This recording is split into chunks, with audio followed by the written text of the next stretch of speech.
Hello everyone. चलिए, तो ये लेक्चर नंबर 2 होगा अपना। ठीक है, तो इसमें हम लोग प्रियम्बल देखेंगे। पिछले चैप्टर्स में, पिछले लेक्चर्स में हमने क्या देखा था कि कॉन्स्टिट्यूशंस क्या है, कहाँ से लिया गया, सारी चीज़ें हमने देखा था। ठीक है, तो इसमें हम लोग देखेंगे कि प्रियम्बल है क्या। ठीक है, प्रियम्बल बहुत इंपॉर्टेंट है, एक आध क्वेश्चन आपको हर एक एग्जाम में दिखने को मिलेगा। ठीक है, सबसे पहले समझते हैं प्रियम्बल क्या है ना। फिलोसॉफी है किसका? कॉन्स्टिट्यूशंस का। अब समझो, देखो देखो प्रियम्बल क्या है ना। Preamble is the, you can say that preamble is the content of constitutions. Preamble क्या है? कंटेंट है। जैसे आप बुक पढ़ते हो ना, एनसीईआरटी का कोई भी बुक पढ़ते हो, तो पीछे का कंटेंट लिखा रहता है, चैप्टर 1 चैप्टर 2। तो you can say that preamble is the content. ठीक है, चैप्टर्स के आगे में आपका कंटेंट रहता है, तो आप कह सकते हो कि preamble is the content of the chapter. ठीक है, अब देखो समझो बात, अब समझो बात। Preamble sets the ideas and goals which makers of the constitution intend to achieve through that constitution। Preamble क्या? एक आइडिया है और एक गोल है।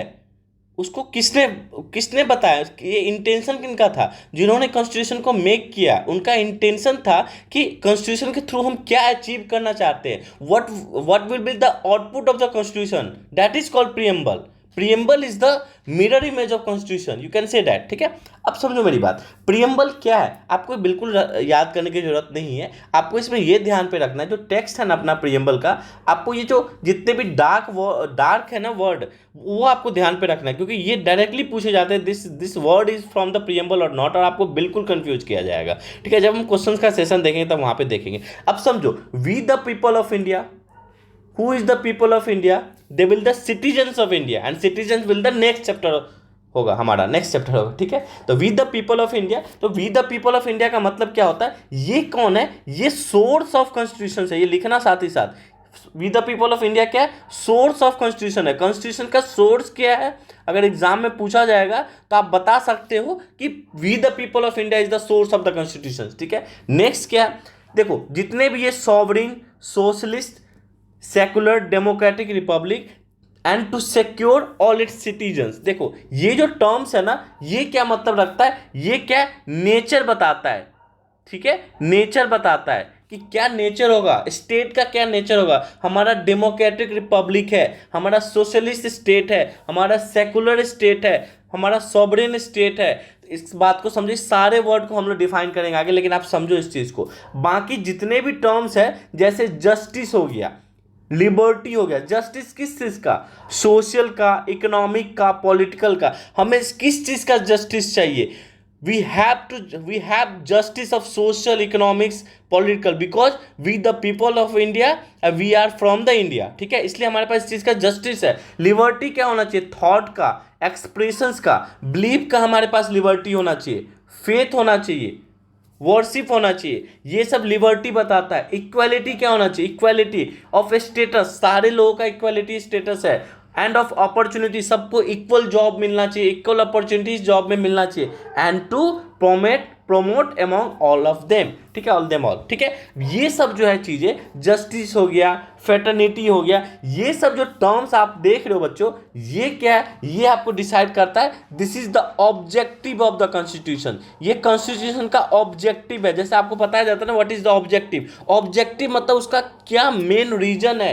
तो हमें कॉन्स्टिट्यूशन क्या दिलाता है? प्रियम्बल हमें बताता है कि कॉन्स्टिट्यूशन हमें जस्टिस देगा, लिबर्टी देगा, इक्वलिटी देगा, फेटर्निटी देगा। Fraternity is nothing but brotherhood, Hindu, Muslim, Sikh, ईसाई, भाई भाई, दैट इज कॉल्ड फेटर्निटी। ठीक है, अब देख समझो, उसके बाद हमें क्या बताता है? इन आवर कॉन्स्टिट्यूशंस, ठीक है, assembly 26 day of November 1949 hereby adopt, enact and give to our self this constitution.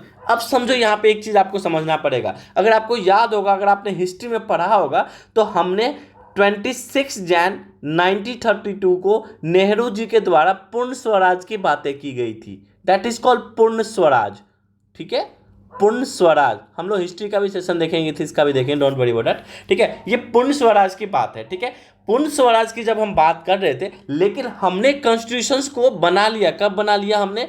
26 day of November 1949 को हमने कॉन्स्टिट्यूशन को तैयार कर लिया, लेकिन हम लोग जो इसको अडॉप्ट कर लिया, लेकिन जब इसको इम्प्लीमेंट जो किया, इम्प्लीमेंट इस डे को किया 26 जनवरी 26 जैन 1940 को किया। क्यों? क्योंकि अगला 1950 को, सॉरी, अगला साल जो था 26 जैन, उस डे को सो डैट जो नेहरू जी ने पूर्ण स्वराज की जो बातें की थी, 26 जैन को हम लोग पूर्ण स्वराज अडॉप्ट करेंगे, स्टैब्लिश करेंगे, उस चीज़ को प्रूफ करने के लिए, उस चीज़ को कंटिन्यूटी करने के लिए, ताकि याद रखे, आगे भी याद रखा जाए, उस डे को हिस्टोरिकली बनाने के लिए उन्होंने क्या करा कि नेक्स्ट 26 जैन को इस चीज़ को इंप्लीमेंट किया गया। अब देखो बच्चों, कुछ चीज़ आपको प्रियम्बल में समझना पड़ेगा। आपने वर्ड पढ़ा जस्टिस का, ये कहाँ से लिया गया? रशियन रिवॉल्यूशन से लिया गया, ठीक है। उसके बाद समझो उसके बाद फ्रेंच रेवोल्यूशन के क्या लिया गया? Ideas of liberty, equality and fraternity, ठीक है। जस्टिस रशिया से लिया गया, बाकी लिबर्टी, इक्वालिटी और फेटर्निटी कहाँ से लिया गया? फ्रेंच रिवॉल्यूशन से। डायरेक्ट क्वेश्चन देखने को आपको मिलेगा। फ्रेंच रिवॉल्यूशन कब आया था? 1789 में। ये आपसे नहीं पूछा जाएगा, ठीक है। प्रियम्बल अगर हम एक समझे, प्रियम्बल है क्या? Preamble neither a source of power to legislature, ये कोई पावर नहीं देता लेजिस्लेचर को, ना ये प्रोहिबिट करता है पावर को, न, मतलब लेजिस्लेचर कौन कहते हैं? कल ही बताया था, पिछले लेक्चर में बताया था, those who make the law, जो लॉ को बना रहे हैं उनको ये ना पावर दे रहा है ना पावर से रोक रहा है ये, ठीक है। तो ये कुछ ये बैरियर्स नहीं क्रिएट कर रहा है, ठीक है। उसके बाद समझो डिस्ट्रीब्यूटिव जस्टिस क्या होता है? सोशल जस्टिस और इकोनॉमिक जस्टिस जब मिला देंगे, that is called distributive justice, ठीक है। चलो अब नेक्स्ट देखते हैं। अब समझो नेचर ऑफ इंडियन स्टेट, अभी मैंने नेचर बताया था, यहाँ पे नेचर बताया था, इसका क्या मतलब है? हमें नेचर को समझना है। नेचर में क्या क्या है? सोवरेन, सोशलिस्ट, ये वर्ड को हमें समझना है। सोवरेन वर्ड मतलब क्या होता है? इट कैन मेक और unmake any decision with respect to itself without interference by any other country. मतलब वी आर सॉवरेन कंट्री, हमें किसी कंट्री की जरूरत नहीं है। हमने जब ब्रिटिश से आज़ादी पाई, इसका मतलब थोड़े है कि हमें कोई बताएगा कि आप ऐसे नहीं कर सकते हो। वी आर इनफ, ठीक है, हम लोग इनफ है। वी आर सॉवरेन कंट्री, हम लोग डेमोक्रेटिक कंट्री है। Constitution ensure the creation and existence of the government at the will of the people. Constitution ensure करता है कि गवर्नमेंट जो बनेगा वो विल ऑफ द पीपल होगा। People is most important in the constitution और in the democratic country, ठीक है। ध्यान रखना इस चीज को। थ्रू द इलेक्शन, तो डेमोक्रेटिक कंट्री का मतलब क्या होता है? डेमोक्रेसी में क्या होता है? People is the power, government exercise the power. Difference समझो, people are the power and government exercise the power of the peoples, ठीक है। इस बात को समझो। Democratic denotes people power and equal participation of all citizen in polity, ठीक है। ये स्टेटमेंट किसने दिया था? आरसी दोगेल वर्सेस यूनियन ऑफ इंडिया। ये केसेस साथ ही साथ याद करो, क्योंकि डायरेक्ट दिखेगा, ये स्टेटमेंट दे देगा और आपसे पूछेगा which of the following cases statement are given by the supreme court of India, और वहां फंसोगे। इसलिए अब मैं साथ ही साथ केस को भी साथ ही साथ लेके चल रहा हूं। चलो, Republic word, the head of the state. Who is the head of the state? Head of the state is president, और प्रेसिडेंट हमारा इलेक्टेड होता है। लेकिन आप यूके देखोगे तो वहां पे king is the Republic head. India में रिपब्लिक हेड कौन है? लिख लो इस चीज को जो मैं कह रहा हूं। Republic head of India is, Republic of head India is president, ठीक है। And is not hereditary monarch. ये हेरिडेटरी मोनार्क नहीं है, ये हेरिडेटरी मोनार्क नहीं है। इसका क्या मतलब है कि प्रेसिडेंट वही बनेंगे जो इलेक्टेड होंगे, ठीक है। राजा का बेटा राजा नहीं बनेगा, ठीक है। सोशलिस्ट, सोशलिस्ट वर्ड का मतलब क्या होता है? Indicate the incorporation of the philosophy of the socialism. जो सोशलिज्म का बिलीफ जो है ना, उनको इनकॉर्पोरेट किया गया। उसका क्या मतलब है? Elimination of inequalities. जहां पे सोशलिस्ट वर्ड होगा वहां पे इनइक्वालिटी को रिमूव करने की बातें होगी। इन इनकम, तो इनइक्वालिटी आप किसमें दूर करोगे? इनकम में दूर करोगे, स्टेटस में दूर करोगे, ठीक है। स्टैंडर्ड्स ऑफ लाइफ को इंप्रूव करोगे। जितने भी गवर्नमेंट का प्लान्स देखोगे वो सारा किस पे डिपेंडेड है? आप देखोगे स्टेटस के लिए होता है, इनइक्वालिटी रिमूव करने के लिए होता है, स्टैंडर्ड ऑफ लाइफ बढ़ाने के लिए होता है। जो सा भी स्कीम देखोगे उसका जो आउटकम्स होता है वही होता है समझो। अब आप देखो ये जो स्टेटमेंट दिया गया विच एट, अब देखो आपको पूछ सकता है which of the following cases mention by the supreme court about the socialist.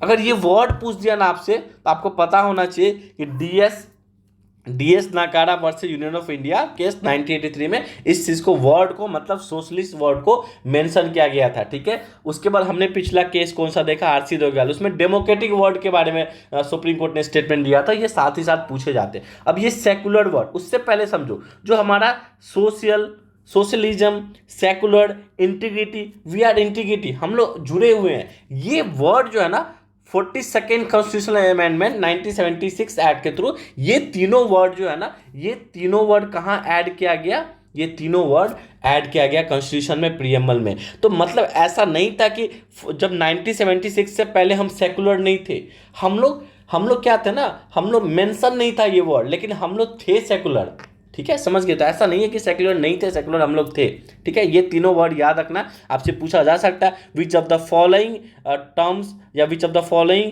Are added through the 42nd, इसको मिनी, इसको आप याद ये लिख लो, ठीक है। इसको मिनी कॉन्स्टिट्यूशन भी बोला जाता है। क्यों? इतने सारे अमेंडमेंट इसमें किया गया था ना, इसको इसका नाम रख दिया गया कि मिनी कॉन्स्टिट्यूशन ही है, ठीक है, इंदिरा गांधी के गवर्नमेंट के द्वारा, ठीक है। सेकुलर वर्ड क्या? सेकुलर मतलब हम क्या सेकुलर है? क्या बांग्लादेश सेकुलर है? क्या पाकिस्तान सेकुलर है? नहीं है ये लोग सेकुलर। ये लोग किसी रिलीजन को बढ़ावा दे रहे हैं, उनका एक स्टेट रिलीजन है मोमडम। लेकिन इंडिया क्या है? सेकुलर है, यहाँ पे सब इक्वल है। मतलब state will protect us, state protects all religions equally and does not uphold any reason as a state reason, ठीक है। रिलीजन मतलब कोई भी ऐसा स्पेसिफिक रिलीजन को स्टेट रिलीजन नहीं बनाया जा सकता है। जितने भी रिलीजन है वो इक्वल है, उनको प्रोटेक्ट कौन करेगा? स्टेट। स्टेट वर्ड का मतलब होता है गवर्नमेंट, और ये आर्टिकल 20 में मेंशन है, 12 में, सॉरी, आर्टिकल 12 में मेंशन है स्टेट वर्ड, ठीक है। इसको भी ध्यान रखना, ठीक है। अब ऑब्जेक्टिविटी क्या है कॉन्स्टिट्यूशन का, ठीक है, जो हमने अभी ऊपर पढ़ा प्रीएम्बल में। सबसे पहला है जस्टिस। जस्टिस में कैसा? Social justice, a comprehensive form of to remove social imbalance, law harmonizing rival claims the interest of the different groups and or section of social structure individuals by means of which alone it would be possible to build up the welfare state। सबसे बात समझो, social justice, social justice का मतलब क्या होगा? Socially लोग justice कब होंगे? जब एक वेलफेयर स्टेट बनेगा, ठीक है, वेलफेयर स्टेट बनेगा। समझ गए बात, ठीक है। तो अब समझो, ये Dalmia cement limited versus union of India में इस चीज को मेंशन किया गया था सोशल जस्टिस के बारे में, ठीक है। इसमें डीप में नहीं जाना, जब हम एक लेक्चर लेंगे जिसमें केसेस के बारे में डिस्कस करेंगे, क्योंकि मेंस में आपको आंसर राइटिंग वो इंपॉर्टेंट होगा, वो आप मेंशन करो तो आपको एक एक्स्ट्रा एज मिलेगा। तो एक पूरा का पूरा सुप्रीम कोर्ट का केस के बारे में देखेंगे। बाकी मैंने साइड बाय साइड यहाँ पे ऐड भी करा, आप देख सकते हो, ठीक है। सोशल जस्टिस क्या करता है? डिनोट करता है equal treatment of all the citizen, obvious सी बात है। अब देखो पॉलिटिकल जस्टिस क्या बोलता है? Absence of any arbitrary distinction between the man and the man in the political sphere. अगर कोई एमपी है, you are the common people, अगर कोई कॉमन पीपल है, कोई एमपी है, तो एमपी का थोड़ा बहुत प्रिविलेज होता है, वो अलग बात है। उसके अलावा आप देखोगे एमपी प्रिविलेज हम लोग बाद में देखेंगे, लेकिन ये कॉमन पीपल है, कोई मेंबर है, कोई बहुत बड़ा बिजनेसमैन है, ठीक है, तो उसमें कोई किसी को एक ज़्यादा फायदा नहीं मिलेगा। पॉलिटिकली सबको जस्टिस मिलेगा, सब इक्वल है, ठीक है। यूनिवर्सल एडल्ट फ्रेंचाइज, इसमें ऐसा नहीं बोला गया कि अगर कोई रिच पर्सन है, बिजनेस पर्सन है, तो वो 10 साल से ही वोट देने लग जाएगा। सबके लिए 18 साल दिया गया है, ठीक है। यूनिवर्सल एडल्ट सफ्रेज में क्या बोला गया? सब 18+ पे ही वो वोट दे सकते हैं, ठीक है। ये कहाँ? Lily Thomas versus union of India, बहुत इंपॉर्टेंट केस है, ये बिल्कुल पूछा जाता है यूपीएससी में, पूछा भी गया मेरे हिसाब से, ठीक है। इसको आप देख लेना, ये पक्का, अगर नहीं पूछा गया तो पक्का पूछा जाता है कि किस में यूनिवर्सल एडल्ट सफ्रेज के बारे में बातें किया। सुप्रीम कोर्ट, जो भी केसेस मैं कह रहा हूँ सुप्रीम कोर्ट की बातें मैं कर रहा हूँ, ठीक है।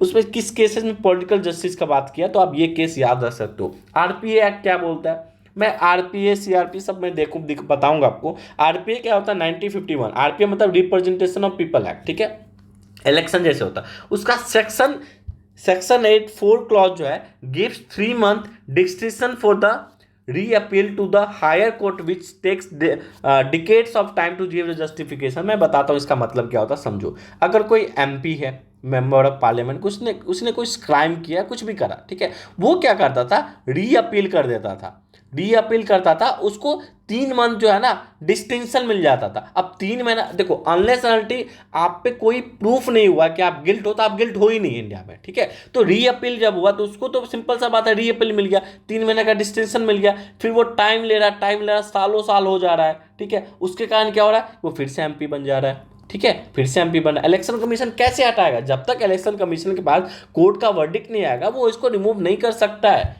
ठीक है। नहीं बोलेगा कि आप you are not qualified for the election, वो नहीं कह सकता है, ठीक है। समझ के बात? तो इसको, इस चीज को, ये क्या वायलेट करता है? ये जो सेक्शन 8 क्लॉज 4 है, ये वायलेट करता है पॉलिटिकल जस्टिस को, ठीक है। And SC declare unconstitutional to section 8(4) clause 4। मतलब जो सुप्रीम कोर्ट है ना, इस चीज को क्या बोला, ये अनकॉन्स्टिट्यूशनल है, और उसको क्या कर दिया, नल और वाइड कर दिया गया, मतलब खत्म कर दिया, ये हाई हो ही नहीं सकता है। ठीक है, ये हो ही नहीं सकता है। चलो फिर हम लोग देखते हैं इकोनॉमिक जस्टिस क्या होता है। ये इकोनॉमिक जस्टिस क्या होता है? Ideal of economic justice is to make equality of status. Economically कैसे जस्टिस होगा? इकोनॉमिक जस्टिस का मतलब होता है कि इकोनॉमिकली सब एफोर्डेबल हो, ठीक है, meaningful and life worth living, living standard improve हो, हर चीज़ वो जो बेसिक नेसेसिटी है, रोटी कपड़ा और मकान, उस चीज़ को जब गवर्नमेंट, अभी तक देखो, अभी रिसेंट में ग्लोबल 100 इंडेक्स का रिपोर्ट आया है, जिसमें इंडिया का पोजीशन क्या है, 111 है। अब देख लो, अभी भी हम लोग 100+ पे चल रहे हैं, मतलब 111 रैंक पे। इसका क्या मतलब है कि हमने अभी तक सबको रोटी कपड़ा मकान नहीं दिया है, ठीक है, इसका यही मतलब है। तो इकोनॉमिकली जस्टिस अभी तक नहीं हुआ है, ठीक है। Elimination of inequalities of wealth, किस में इनइक्वालिटी? वेल्थ में, इनकम में, और लाइफ वर्थ लिविंग, यही 3 चीज मतलब रखता है ना। अगर आप देखोगे, ये प्रीलिम्स का PYQ है जो मैंने पीछे बताया है कि आइडिया ऑफ जस्टिस जो है वो कहाँ से बोरो किया गया है, तो रशियन रिवॉल्यूशन से बोरो किया गया है। ये पूछा गया था, वहाँ पे बच्चे रशियन फ्रेंच में कंफ्यूज करते हैं, ठीक है। चलो, वहाँ आपको दे देगा कि ये जो वर्ड है ना 1935 एक्ट से लिया गया है। अब लोग कंफ्यूज हो गए आप, ठीक है, तो कोई मतलब नहीं है। अब समझो, जो लिबर्टी वर्ड है ना, जैसे हमने यहाँ देखा इकोनॉमिक जस्टिस देखा, अब लिबर्टी वर्ड देखते हैं। Freedom of thought, expression, believe, faith and worship. Worship मतलब पूजा करना, थॉट में लिबर्टी होना चाहिए। लिबर्टी मतलब क्या होता है कि आपको खुला मिलना चाहिए, आप फ्रीडम कर सकते हो थॉट का, अपनी बातें रख सकते हो, अपने बिलीव और फेथ को बता सकते हो, अपना वर्शिप कर सकते हो। इक्वालिटी मतलब क्या होता है कि रिमूवल ऑफ इनइक्वालिटीज, ठीक है, absence of special privilege to any section of the society. जितने भी सोसाइटी है ना, उसमें जो भी स्पेशल प्रिविलेज है ना, उसको अब्सेंट करना है, रिमूव करना है, किसी को स्पेशल प्रिविलेज नहीं मिलना चाहिए, ठीक है। फेटर्निटी मतलब क्या होता है? A feeling that we all are children of the same soil. हम लोग सेम सॉइल के सारे चिल्ड्रेन है, द सेम मदरलैंड, भारत माता, ठीक है। डिग्निटी ऑफ एन इंडिविजुअल, ठीक है। अ fraternity cannot however be installed unless the dignity of each of its member maintain। dignity मतलब क्या होता है? dignity मतलब क्या होता है? जब तक सारे लोगों का अपना अपना dignity नहीं मिलेगा, तब तक हम लोग क्या नहीं बात कर सकते, हम लोग बात नहीं कर सकते fraternity का, बात नहीं कर सकते जब तक dignity नहीं मिलेगा, ठीक है। सेल्फ रेस्पेक्ट नहीं बनेगा, जब तक सबको सेल्फ रेस्पेक्ट नहीं बनेगा, वो fraternity की बातें नहीं करेगा। तो आप देखोगे fraternity, ये सब वर्ड फ्रेंच रेवोल्यूशन से लिया गया। आगे हम लोग और भी डिस्कस करेंगे कौन सा वर्ड कहाँ से लिया गया। अब क्विक पॉइंट देखते हैं, ये बहुत इंपॉर्टेंट है। देखो बात, यूएस कॉन्स्टिट्यूशन जो है ना, वो फर्स्ट थे जिन्होंने प्रीएम्बल को स्टार्ट करा था, ठीक है। Objective mention the preamble are part of the basic structure of Indian constitution. ये क्या है? जो भी चीजें मेंशन है ना, मतलब बेसिक स्ट्रक्चर, ध्यान देना, ये टर्म जो है ना, Kesavananda Bharati versus union of India में फर्स्ट टाइम इस वर्ड को बोला गया था। सुप्रीम कोर्ट ने बोला कि आप कुछ भी चेंज कर सकते हो, कॉन्स्टिट्यूशन में बेसिक स्ट्रक्चर को आप चेंज नहीं कर सकते हो। मतलब आप ट्रायंगल को रेक्टेंगल नहीं बना सकते हो।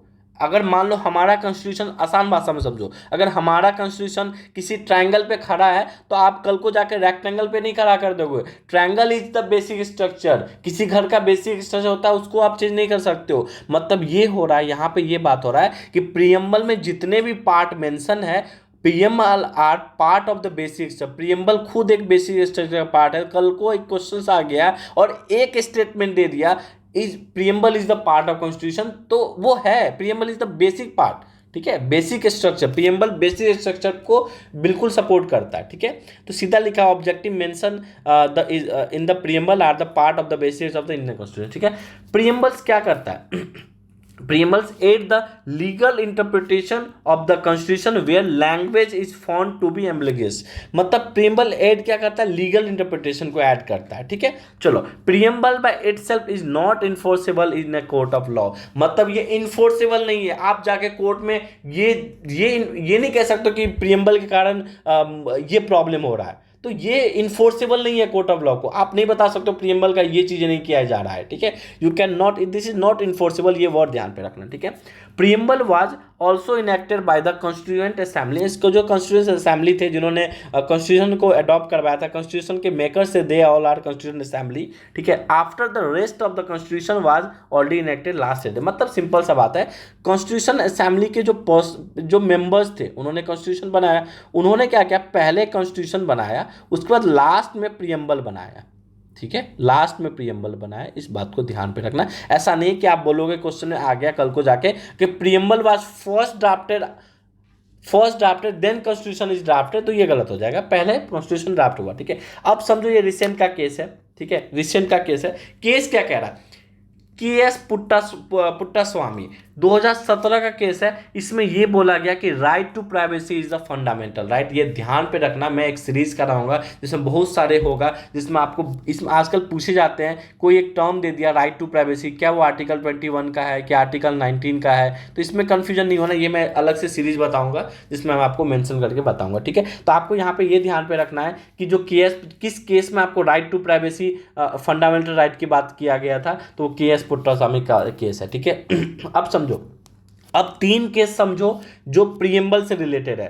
बेडूवारी यूनियन केस, ठीक है, ईयर से कोई मतलब नहीं है, ईयर होगा भी मैंने यहाँ मेंशन किया, आप देख लेना, मुझे लगता है 56 के आसपास का, ठीक है। Supreme court held that preamble is not a part of the constitution. ये ध्यान रखना कि किस केस में बोला था कॉन्स्टिट्यूशन सुप्रीम कोर्ट ने कि प्रियम्बल जो है ना वो कॉन्स्टिट्यूशन का पार्ट ही नहीं है। लेकिन जब केशव नंदा भारती केस आया, बहुत मतलब ये नॉन केस है, हर एक एग्जाम में पूछा जाता है, तो इसमें बोला गया preamble is a part of constitution. लेकिन उसके बाद फिर 95 में LIC life insurance corporation of India का केस आया, उसमें बोला गया preamble is the part of constitution. इसमें बोला गया preamble is the integral part of the constitution, जैसे Jammu Kashmir is the integral part of India, ऐसे preamble is the integral part of the constitution. ये किस केस में बोला गया कि LIC ऑफ इंडिया केस में। दोनों में क्या डिफरेंस है, केशव नंदा भारती केस में बोला गया कि preamble is the part of constitution, लेकिन LIC केस में क्या बोला गया, preamble is the integral part of the constitution. ये डिफरेंस ध्यान पे रखना, ठीक है।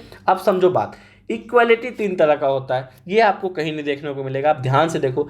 एक होता है सिविक इक्वालिटी, एक होता है पॉलिटिकल इक्वालिटी, एक होता है इकोनॉमिक इक्वालिटी। जब हम बात करेंगे आर्टिकल 14 से लेके 18 तक, वो होता है इक्वालिटी, वो सिविक इक्वालिटी की बातें करता है। जब आर्टिकल 325 326 देखें जो इलेक्शंस के बारे में बताता है, वो पॉलिटिकल इक्वालिटी के बात बोलता है कि 18 साल से नीचे कोई वोट नहीं दे सकता है, दैट इज कॉल्ड आर्टिकल 326, ठीक है। फिर इकोनॉमिकली इक्वालिटी का बात करता है article 13 and this is the part of directive principle of state policy, मैं पढ़ाऊंगा आपको DPSP।